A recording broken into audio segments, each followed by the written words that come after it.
నేటి వాగ్దానము యెషయా 58:11. యెహోవా నిన్ను నిత్యము నడిపించును, క్షేమకాలమున ఆయన నిన్ను తృప్తిపరిచి నీ ఎముకలను బలపరచును. మన ఎముకలను బలపరచుడు. The Lord will guide you always. He will satisfy your needs in a sun. ప్రభు అయిన దేవుడు మన అక్కర్లు తీరుస్తాను వాగ్దానం చేశాడు. And will strengthen your frame. మన యొక్క స్ట్రక్చర్, మనకు ఎముకలను ఆయన బలపరచగల శక్తిమంతులు. అందరి బట్టి దేవునికి స్తోత్రం కలుగునుగా. ఆమేన్. సో ఆ వాగ్దానాన్ని మరొకసారి జ్ఞాపం చేసుకుందాం. యెహోవా నిన్ను నిత్యము నడిపించును. అది మొదటి మాట. నిత్యము నడిపిస్తాడు. ఏదో 2 రోజులు నడిపించే దేవుడు కాదు, ఒక 10 రోజులు నడిపించే దేవుడు కాదు. నిత్యమైపోయిన కృప చూపి నడిపించే దేవుడు. క్షేమకాలమున దేవుడు యాకోబు కుటుంబాన్ని పోషించాడు. క్షేమకాలం అన్నప్పుడు కరువు కాలంలో కూడా దేవుడు తన ప్రజలను విడిచిపెట్టకుండా ప్రేమతో తన కృప చూపి వారిని నడిపించాడు. పెద్ద భయంకరమైన కరువు వచ్చింది. ఆ కరువులో తినడానికి తిండి లేదు, తాగడానికి నీరు లేదు. అటువంటి పరిస్థితుల్లో యాకోబు కుటుంబాన్ని దేవుడు మర్చిపోలేదు. వాగ్దానం చేసిన దేవుడు మరువడు. ఆయన నిబంధన చేశాడు కనుక తప్పక తన వాగ్దానం నెరవేర్చే దేవుడు. వారికి ఉన్న ప్రతి అవసరాన్ని కూడా తీర్చాడు. కరువు కాలంలో వారిని ఆదుకున్న దేవుని బట్టి దేవునికి స్తోత్రం కలుగునుగాక. Praise the Lord. మీకు ఎటువంటి భయం అక్కర్లా. దేవుని యందు భయభక్తి కలిగి ఉన్నప్పుడు దేవుడే మార్గాన్ని తెరుస్తాడు. క్షేమము అన్నప్పుడు మనం తెలుసుకున్నాం కదా కరువు అని. ఏమీ లేని స్థితిలో కూడా నేను నడిపించే దేవుడు. ఆయన వాగ్దానం ఇచ్చాడు, మాట తప్పని దేవుడు. అబ్రహాము, ఇస్సాకు, యాకోబుల దేవుడిని అని చెప్పాడు. కారణం వారు ఆయన మీద ఆశ్రయించారు, ఆయన నమ్ముకున్నారు. ఆయన ఏ మాట చెప్తే ఆ మాటకు లోబడ్డానికి ఇష్టపడ్డారు. వారిలో బలహీనతలు ఉండొచ్చు, కానీ వాటిని ఒప్పుకొని దేవునితో సమాధాన పడ్డారు. ఈరోజు మీలో బలహీనతలు ఏమైనా ఉంటే ఒప్పుకోండి, విడిచిపెట్టండి, దేవుని వైపు తిరుగుదాం, ప్రార్థన చేద్దాం. అంతేకాదు ఆయన నమ్ముకున్న వారిని ఆయన నిత్యము నడిపిస్తాడు. ఆయన ఒకరోజు లేదా 1 సంవత్సరం 2 సంవత్సరాలు నడిపే దేవుడు కాదు, నిత్యము నడిపించేవాడు. అనగా ఇహమందున పరమందున కూడా మనతో ఉంటాడు. ప్రకటన గ్రంథంలో ఆయన నీటి బుగ్గల ఎదుగు వారిని నడిపించును, వారు లోపలికి బయటికి వెళ్ళచ్చు ఆనంద సంతోషములతో గడుపుతారు అని రాయబడింది ప్రకటన గ్రంథంలో. ఎస్, ఎగ్జాక్ట్గా దేవుడైన ప్రభు తన ప్రజలను పరలోకం వెళ్ళాక కూడా నడిపించాలని కోరుతున్నాడు. ఈ భూమి మీద ఉన్నప్పుడు మన ఆత్మలో ఉండి నడిపిస్తున్నాడు. మనతో వాక్యం ద్వారా, పరిశుద్ధ గ్రంథం ద్వారా ఆయన మనతో మాట్లాడుతున్నాడు. అందుకే వాక్యం చదవాలి, ప్రార్థన చేయాలి, దేవుని దగ్గర మొరపెట్టాలి. ప్రార్థించి అడిగిన ప్రతి ఒక్కరిని ప్రభు కృప చూపి బలపరిచి దీవించేవాడు. అనేక మార్లు మనం అనుకుంటాం, నా దేవుడిని నేను నమ్ముకున్నాను, కానీ నాకు శ్రమ కష్టం వచ్చినప్పుడు ఏం చేస్తాడు దేవుడు, ఎలా సాయం చేస్తాడు? ఒకసారి ఆలోచన చేయండి. పాత నిబంధనలో ఉన్న దేవుడే కొత్త నిబంధనలో ఉన్నాడు. ఆయన నిన్న నేడు నిరంతరము ఏకరీతిగా ఉన్నాడు. ఆయన ఆ రోజుల్లో ఉన్న దేవుడే ఈ రోజుల్లో కూడా ఉన్నాడు. ఆయన కనికరం ఎక్కడ తగ్గిపోలేదు, ఆయన దయ తగ్గిపోలేదు, ఆయన ప్రేమ తగ్గిపోలేదు. మనుషుల ప్రేమలు తగ్గిపోతూ ఉంటాయి. బట్ట కొన్నప్పుడు బాగా మంచి కలర్లో ఉంటుంది, కొన్నాళ్ళకి అది వెలిసిపోతుంది. మనుషుల ప్రేమలు కూడా అంతే. మొదట్లో బాగా ఎక్కువ ప్రేమ ఉంటుంది, తర్వాత ప్రేమ అలా వెలిసిపోతూ ఉంటుంది, బట్ట వెలిసిపోయినట్టుగా.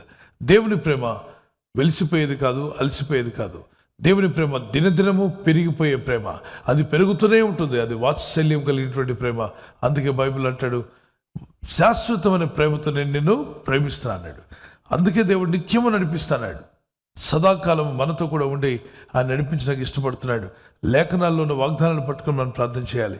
అయితే దేవునికి మనకు మధ్యలో ఏదైనా దోషం ఉందా, ఒప్పుకొని విడిచిపెడదాం. దేవునికి మీకు మధ్యలో ఏదైనా పొరపాటు ఉందా, ఒప్పుకొని వెంటనే రాజీ పడదాం, క్షమించమని అడుగుదాం. ప్రభా, నీవు తప్ప నాకు మార్గం ఏది? నీవే నన్ను రక్షించువాడు, క్షమించువాడు. నీ మీద నేను ఆశ్రయం కలిగి ఉన్నాను, నేను ఆశ్రయించున్నాను ప్రభా అని ఆయన పాదాల మీద పడి ప్రార్థించినప్పుడు ఆయన కృప అధికమవుతుంది. ప్రతి దినము దేవుని వాత్సల్యత నూతనంగా పెరుగుతుందట. మీకు ఆ విషయం తెలుసా? ఒక నూతన దినం వచ్చినప్పుడు మనలో చాలామంది చదివే ఉంటాం లేఖనాన్ని. వాత్సల్యత, దేవుని కరుణ, దేవుని ప్రేమ ప్రతిదినం పుడుతుందట. నీటి ఊటల నుండి, నీటి బుగ్గల్లో నీళ్లు పుట్టినట్టు, ఫ్రెష్ వాటర్ వచ్చినట్టుగా దేవుని సన్నిధిలో నుండి ప్రభు యొక్క వాత్సల్యత మన మీదకి వస్తూనే ఉంటుంది. సముద్ర కెరటాలు ఒడ్డుకు వస్తూనే ఉంటాయి, ఆగిపోవు. సముద్ర కెరటాలు మీరు ఎప్పుడైనా చూసారా? ఆగిపోవు అవి అలా ఒడ్డుకు వస్తూనే ఉంటాయి. విశాఖపట్నం కానీ, అరేబియా సముద్రంలో కానీ, హిందూ మహాసముద్రంలో కానీ, మీరు ఎక్కడికైనా వెళ్ళి చూడండి, బెంగాల్లో సముద్ర కెరటాలు ఒడ్డుకు వస్తూనే ఉంటాయి. అలాగే దేవుని ప్రేమ తన ప్రజల వద్దకు వస్తూనే ఉంటుంది అని వారు గట్టిగా దేవునికి స్తోత్రం చెల్లిద్దాం. అది వెళ్ళిపోయేది కాదు. ఆ ప్రేమతో ప్రభు కృప, దేవుని కనికరము, దేవుని దయ వస్తూనే ఉంటుంది. అది ఆగిపోయేది కాదు. ఆయన ప్రేమ చూపువాడు. భూమి మీద ఉన్నటువంటి ఆ నీరు కొంత ఆవిరై పైకి వెళ్ళి మేఘాలుగా మారుతుంది. ఆ మేఘాలు పైన కూర్చోవు, కొన్నాళ్ళ తర్వాత అవి వర్షంగా కిందకు వస్తాయి. భూమి మీద ఉన్న నీరు ఉప్పు నీరు, సముద్రపు నీరుతో ఉప్పు నీరే కదా. ఆ ఉప్పు నీరు ఆవిరిగా మారి పైకి వెళ్తుంది. పైకి వెళ్ళిన తర్వాత కొన్నాళ్లకు మళ్ళీ అది వర్షంగా మారి భూమి మీద పడుతుంది. ఒక్క నిమిషం నేను ఒక మాట అడుగుతాను. పైకి వెళ్ళిన నీరు ఉప్పు నీరా మంచినీరా చెప్పండి? ఆవిరిగా మారిన నీరు పైకి వెళ్ళింది కదా, అది ఉప్పు నీరా మంచినీళ్ళ? ఉప్పు నీరే కదా. మరి వర్షం పడేటప్పుడు పైకి వెళ్ళిన నీరు మేఘాలుగా మారి వర్షంలో పైనుండి నీళ్లు పడుతూ ఉంటాయి, వర్షం బిందులు. మీరు ఎప్పుడైనా టేస్ట్ చేస్తారా? మనంతా టేస్ట్ చేసే ఉంటాం. తల మీద నీళ్లు పడితే నోట్లో కూడా వస్తుంటాయి కదా. మరి వర్షపు నీరు ఉప్పుగా ఉంటాయి అని వారు చేయొద్దండి, ఉండవు. ఎందుకని ఉప్పుగా ఉండవు? దేవుడు అక్కడ ట్రాన్స్ఫార్మ్ చేస్తున్నాడు ఆ నీటిని. ఉప్పు నీరే కానీ పైకి వెళ్ళిన తర్వాత మంచి నీరుగా మారి భూమి మీదకి వస్తుంది. మనుషులందరూ పాపంలోనే ఉన్నారు, కానీ యేసుక్రీస్తు రక్తాన్ని ఆశ్రయించి మనుషులుగా మనం ప్రార్థన చేసినప్పుడు మన ప్రార్థనలు పరలోకం చేరిన ప్రార్థనలకు ఆశీర్వాదపు జల్లులుగా మన మీద కురుస్తున్నాయి. దేవునికి స్తోత్రం కలుగును గాక. కనుకనే ప్రార్థన పంపుదాం. ప్రార్థనని ఆవిరి పైకి వెళ్ళనివ్వండి. ఆశీర్వాదం అనే జల్లులు ప్రభు పైనుండి కుమ్మరించును గాక. మీ సన్నిధిలో ప్రతిరోజు ప్రార్థిద్దాం. ఈ వాగ్దానాన్ని మర్చిపోకండి. నేటి వాగ్దానం నిత్యము నడిపిస్తాడు. యెహోవా నిన్ను నిత్యము నడిపించును. క్షేమకాలమున ఆయన నిన్ను తృప్తిపరిచి నీ ఎముకలను బలపరచును. ఎముకలు బలంగా ఉండాలి. సూర్య వెలుగులో కూర్చోమని చెప్పి అంటారు. ఒక గంట సేపు, రోజుకు ఒక గంట అయినా ఎండ తగిలితే మనిషి ఎముకలకు డి విటమిన్ వస్తుందని. మరి దేవుడు ఎముకలను బలపరుస్తున్నాడే. అందుకంటే entire life, your life will be strengthened. నీ జీవితం అంతా బాగుపడుతుంది. ఎముకలు ఉంటేనే మనిషి శరీరం నిలబడి ఉంటుంది. ఎముక ఏమాత్రం క్రాక్ అయినా చర్మం అంతా ఒక దగ్గరికి వచ్చేస్తుంది. కాలు కానీ చేయి కానీ విరిగిన వారిని చూస్తే ఆ చేయి అలా పొట్టి చేయి అయిపోతుంది, కాలు పొట్టి కాలు అయిపోతుంది. కారణం ఎముక బ్రేక్ అవ్వగానే సైడ్కి వెళ్ళిపోయి మొత్తం అలా కుచించుకుపోతుంది. దాన్ని లాగి పెట్టి కడతారు. దేవుని బిడ్డలారా, ఎముకలు బలంగా ఉంటేనే మనిషి నిటారుగా నిలబడి నడవడానికి వీలవుతుంది. అలాగే దేవుడు అంటాడు, ఈరోజు నేను నిన్ను నిలబెడతాను, నడిపిస్తాను, బలపరుస్తాను. నువ్వు కృంగిపోవాల్సిన అవసరం లేదు. నువ్వు అలా దీనస్థితికి వెళ్ళిపోవాల్సిన అవసరం లేదు. దీనులుగా ఉండాలి కానీ దరిద్రులుగా ఉండడానికి వీల్లేదు. దీన స్థితిలో ప్రొఫెషన్లో ప్రార్థిద్దాం దీనులుగా, కానీ మన దేవుడు మనల్ని విడవకుండా బలపరిచి మీ ఎముకలను శక్తినిచ్చి మిమ్మల్ని నిలబెట్టి నడిపించును గాక. మనం చిన్న పాట పాడుకుందాం. నడిపిస్తాడు నా దేవుడు, శ్రమలోనైనా నన్ను విడువడు. నడిపిస్తాడు నా దేవుడు, శ్రమలోనైనా నన్ను విడువడు.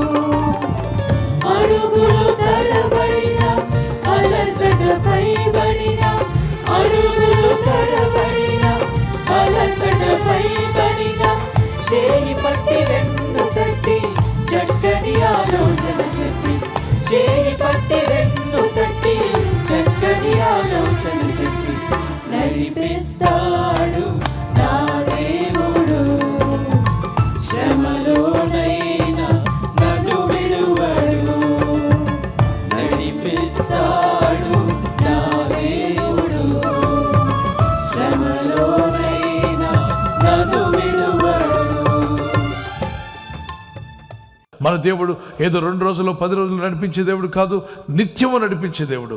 ఆయన మిమ్మలను మీ కుటుంబాలను నిత్యము నడిపించి బలపరచునుగాక. ప్రార్థన చేసుకుందాం. Let's close our eyes and pray.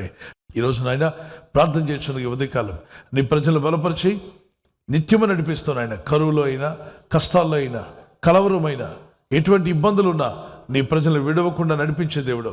Abraham సంతానాన్ని మీరు ఇచ్చిన వాగ్దానం నెరవేర్చుకున్నారు. వారు నిత్యము నడిపిస్తున్నారు. మమ్మల్ని కూడా నడిపించబోతున్నాం నాయన. మేము ఈ వాగ్దానం పట్టుకొని ప్రార్థన చేస్తున్నాం. నీ ప్రజలు ఉద్యోగం లేక, వ్యాపారం లేక, వివాహాలు, వారి పిల్లల వివాహాలు జరగక ఏదో ఒక మేలు కావాలని ప్రార్థిస్తుండగా ఈ ఉదయకాల ప్రార్థనలో యేసుతో ప్రతి ఉదయం ప్రతి సాయంకాలం ప్రార్థనలో గడుపుతున్న వారిని జ్ఞాపకం చేసుకొని వారి ఎముకలకు సత్తునివ్వండి, వారి మూలికకు శక్తినివ్వండి, వారి జాయింట్స్కి శక్తినివ్వండి. ప్రతి వ్యాధిని, ప్రతి రోగమును ఎదిరించే శక్తి సామర్థ్యాలు ప్రతి వారికి దయచేయండి. మీరు పొందిన గాయముల చేత నీ రోగులందరినీ కూడా స్వస్థపరచు. నీ ప్రజలందరిలో రోగాలు తీసివేయండి, బలపరచము, శక్తి నింపండి. రాబోయే దినాల్లో 2 అంతలుగా దీవించబడినట్లు నీ ప్రజలకు కావాల్సిన ఆశీర్వాదాన్ని దయచేయము నాయన. నిత్యము నడిపించే మా తండ్రి, మా చేయి పట్టుకుని నడిపిస్తున్నావు.